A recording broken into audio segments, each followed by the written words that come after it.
पिछले वीडियो में हमने हीमोफीलिया क्या है और एक प्रश्न को हल किया था। अब दूसरा प्रश्न फिर यही आ सकता है कि हीमोफीलिया क्या है। ये प्रश्न 20, 21 और 23 में आया था। हीमोफीलिया क्या है? यदि एक सामान्य पुरुष का विवाह हीमोफीलिक स्त्री हो तो संतान की वंशागति को रेखा चित्र से स्पष्ट करें। सामान्य पुरुष का विवाह, अब आप यहाँ पर फिर से देख लीजिए, हीमोफीलिक स्त्री, सामान्य पुरुष, ये 46 क्रोमोसोम है, 44 प्लस एक्स वाई, और हीमोफिलिक स्त्री 44। हीमोफिलिक स्त्री तभी होगी जब उसके दोनों ही एक्स क्रोमोसोम में हीमोफीलिया के गुण जुड़े हुए होंगे। तब एक एक्स क्रोमोसोम में यदि हीमोफीलिया के गुण जुड़े हुए होंगे तो स्त्री वाहक होगी, बाहर से सामान्य दिखेगी, क्योंकि हीमोफिलिक का गुण जो है वो अप्रभावी गुण है। अब यहाँ पर देखिए कि एक स्त्री है, वो हीमोफिलिक है। हीमोफिलिक है मतलब उसके दोनों ही एक्स क्रोमोसोम के साथ में हीमोफीलिया का गुण जुड़ा हुआ है। फिर यहाँ पर देखिए पुरुष सामान्य है। सामान्य है मतलब उसका एक्स क्रोमोसोम में हीमोफीलिया के गुण नहीं जुड़े हैं, वाई के साथ तो जुड़ते ही नहीं है। अब देखिए यहाँ पर एक्स एच एक्स, यहाँ पर देखिए एक्स एच एक्स, यहाँ पर देखिए एक्स एच वाई, यहाँ पर देखिए एक्स एच वाई। अब यदि कहीं हम संतान की बात करेंगे कि वो स्थित कन्या संतान है कि पुत्र संतान है, ये नहीं देखेंगे, केवल संतान की बात करेंगे, तो हम यहाँ पर लिखेंगे कि 50% संतान स्वस्थ और 50% संतान हीमोफिलिक। लेकिन हम जब नर संतान और मादा संतान की बात करेंगे तो हम लिखेंगे 50%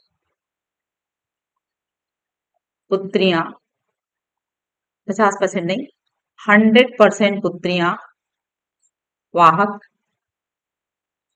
और 100% पुत्र हीमोफिलिक। इसका मतलब ये हुआ कि यदि कहीं माता हीमोफिलिक है तो जितने भी पुरुष संतान होंगे वो सभी पुरुष संतान हीमोफिलिक ही जन्म लेंगे। ये इससे बिल्कुल स्पष्ट दिखाई दे रहा है। फिर और भी प्रश्न हैं जो इससे बनते हैं। वो प्रश्न है, अगला प्रश्न है, यदि एक सामान्य पुरुष का विवाह वाहक स्त्री से हो तो संतान की वंशागति को रेखा चित्र से स्पष्ट करिए।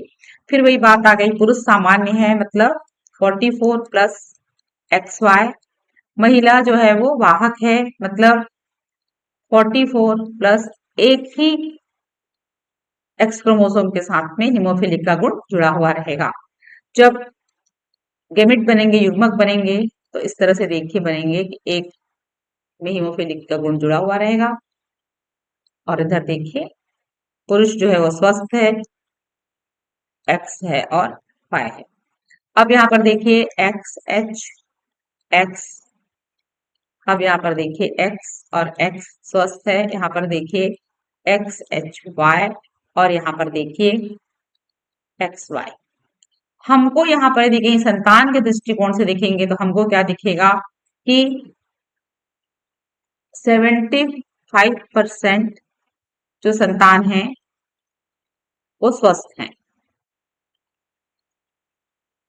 और 25% एक ही, 3 स्वस्थ दिख रहे हैं। ये भले वाहक है पर बाहर से तो इसका जीनोटाइप में ये जरूर वाहक है लेकिन फिनोटाइप पे स्वस्थ है। 25% संतान हीमोफिलिक। लेकिन यदि हम पुत्री और पुत्र के रूप में लेंगे तो क्या दिखेगा हमको, 50% पुत्री वाहक, 50% पुत्री स्वस्थ, बिल्कुल स्वस्थ है, देख लीजिए आप, और यहाँ पर कहीं पर भी नहीं दिख रहा है। और फिर देखेंगे हम 50% पुत्र स्वस्थ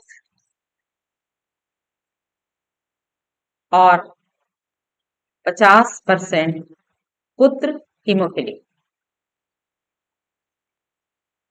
तो इस तरह से ऐसे प्रश्न पूछे जाते हैं, बार बार इस तरह से प्रश्न पूछे जाते हैं, और इस तरह के प्रश्न के उत्तर आप लोगों को बहुत सावधानी पूर्वक बनाते रहना है।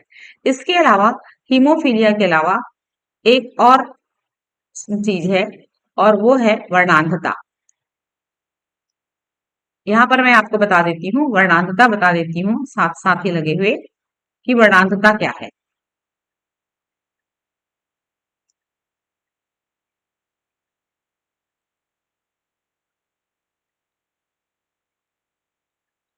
वर्णांधता,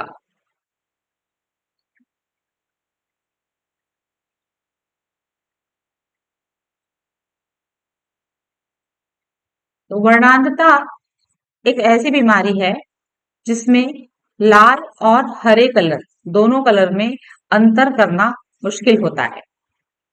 ये आंख की बीमारी है। इसको भी हमको कैसे लिखना है, वर्णांधता।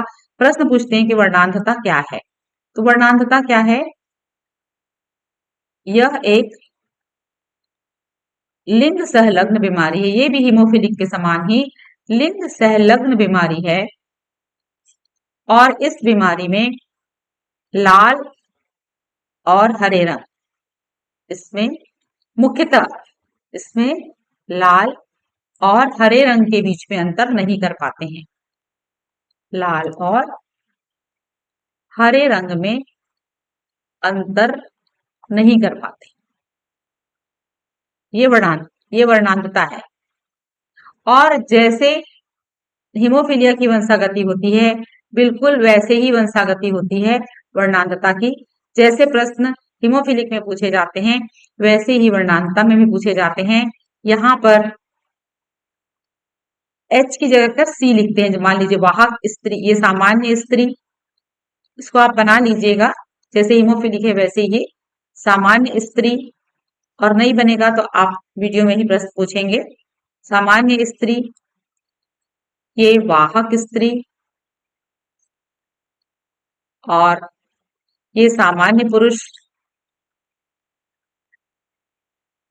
सामान्य पुरुष, और ये कलर ब्लाइंड पुरुष।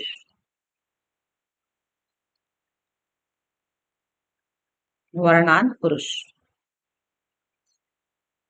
सामान्य स्त्री, वाहक स्त्री, सामान्य पुरुष और वर्णांध पुरुष, और एक और होगा, ये होगा वर्णांध स्त्री। तो इससे आप बना लीजिए, जैसे हीमोफिलिक में होता है वैसे ही इसकी वंशागति है। तो ये सब आप बना लीजिएगा। नहीं होगा तो आप ये प्रश्न मेरे से पूछ सकते हैं। मैं इसका जवाब भी आप लोगों को बना करके दे दूंगी।